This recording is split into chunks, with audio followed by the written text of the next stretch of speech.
Hi everyone, it's Taylor here today. I want to share with you how I created this rainbow colored shaker card. Now typically these type of shaker cards might be difficult to create because you'd need to cut apart your foam tape in order to section off each stripe of the rainbow. But this is made a lot easier with the help of our foam sticky strips. These sticky strips are 5.5 inches long and 1/8 inch in width, so they're the perfect height for the dimension that you need for a shaker card. They're also really easy to take apart and make sectioning off your shaker cards super fast. I'll also be using several other Tailored Expressions supplies in this video. I'm going to be using the Basketweave cutting plate. Now this cutting plate was designed to use those pieces that fall out from the inside and weave them back together to create a weaved look, but I'm going to be using it as a simple stripe on this project. I'm also using the Simple Strips Birthday along with the coordinating die, the Caps Lock Yay die, and the Inside Scoop Birthday for a sentiment on the inside of my project. I will be using Rainbow Bright Sequins for the different rainbow colors in my shaker. And then for the ink, I have our hybrid Oreo ink pad. So let's get started with the project. Here I have those foam sticky strips. Like I said, they're 5.5 inches long, so that makes them stretch all the way across these cutting plate dies just perfectly. Now I'm going to take and cut that Basketweave cutting plate from Cherry Pop cardstock, and then I'm going to adhere the acetate to the back of that cutting plate. This is an important step because if you don't do this step, then all of your little shaker bits are going to fall out of your project. So don't forget to put the acetate on. I've cut the piece of acetate at 4 by 5 1/4 to fit exactly behind that cutting plate, and I'm adhering that with my tape runner.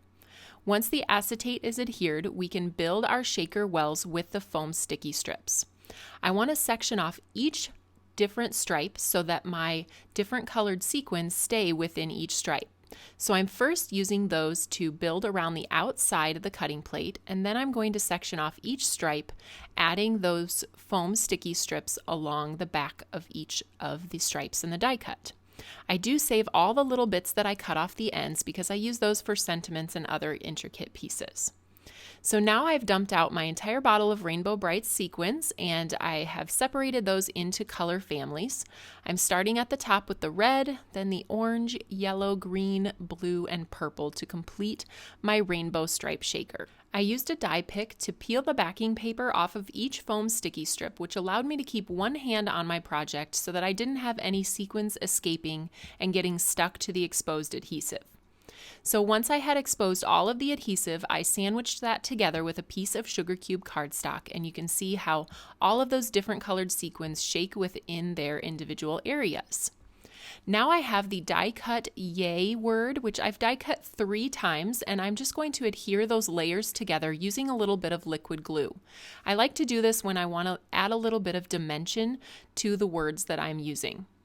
Liquid glue works great for me, but I know a lot of people don't like the chance of getting your fingers sticky, so you could choose to die cut these with Stick It already on the back, so you can just peel that backing paper off and stick the layers together. Next, I've die cut the word Yay centered on a piece of cardstock that's exactly the same length as my card front.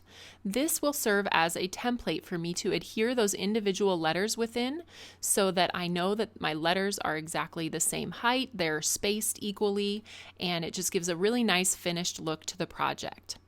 I can just remove that purple tape from the back and peel my template up, and you'll see that the word Yay is just perfectly in place where I want it. Next, I've die cut the It's Your Birthday sentiment from our Simple Strips Birthday set, and I'm using one of those leftover pieces of foam sticky strip to adhere the It's Your Birthday flag underneath the Yay die cut.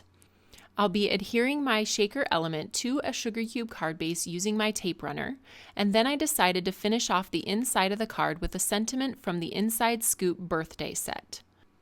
I'll be setting up that sentiment in my MISTI, just opening up the card base and using the magnets to hold the card in place while I align the sentiment where I want it, using the grid lines printed on the MISTI lid to make sure my sentiment is straight. I've used Oreo ink to stamp that sentiment, and now the card is all finished and ready to send to a friend. Hopefully you learned something new from today's video. I hope you love our foam sticky strips as much as I do, and I can't wait to see all the creative uses you come up with for them. You can find all of the products that I used in today's video at tailoredexpressions.com.